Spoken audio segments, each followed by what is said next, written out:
सर्व मान्यवर आणि या ठिकाणी उपस्थित सर्व अतिशय रसिक असलेल्या मराठी भाषेवर प्रेम करणाऱ्या माझ्या सर्व माता भगिनी आणि बंधूंनो, आत्ता नुकताच या ठिकाणी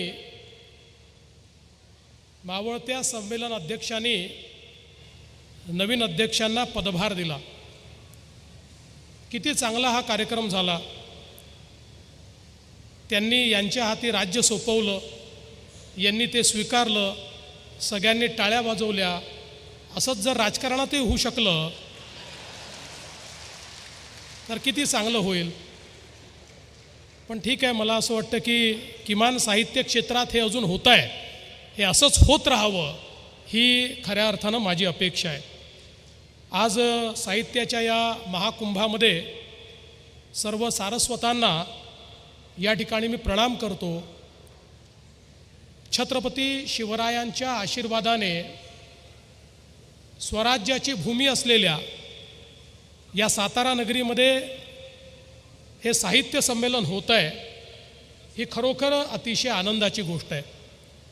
आपण सर्व लोक साहित्याचे सेवेकरी आहोत आणि हा सेवेचा भाग खऱ्या अर्थानं या साहित्य संमेलनाच्या निमित्ताने पुन्हा एकदा उजळून निघतो आणि आपल्या सर्वांना ही सेवा अविरत चालली पाहिजे अशा प्रकारची प्रेरणा ही या निमित्ताने आपल्याला पाहायला मिळते।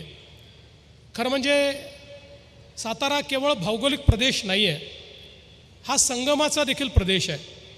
हरिपूरला वारणा आणि कृष्णेचा संगम होतो आणि योगायोग काय बघा, वारणा काठचे विश्वास पाटील हे या साहित्य संमेलनाचे अध्यक्ष झाले आणि त्यांना अध्यक्षाचा भार हा कृष्णा काठच्या ताराबाई भवाळकरांनी दिला। हा देखील एक अनोखा संगम आपल्याला या साहित्य संमेलनाच्या निमित्ताने या ठिकाणी पाहायला मिळाला।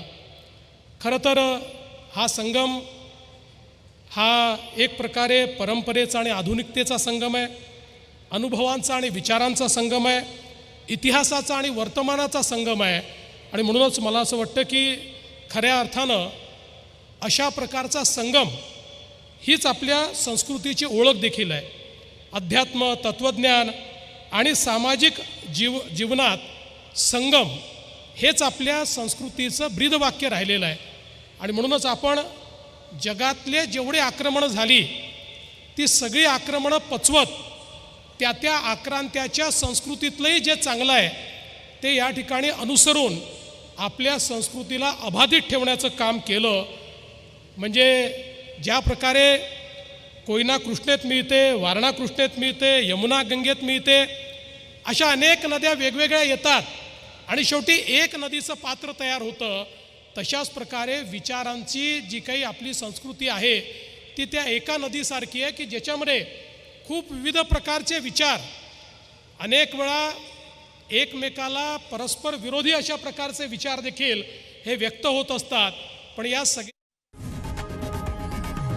लोकशाही मराठी ऐका, पहा, जागरूक रहा।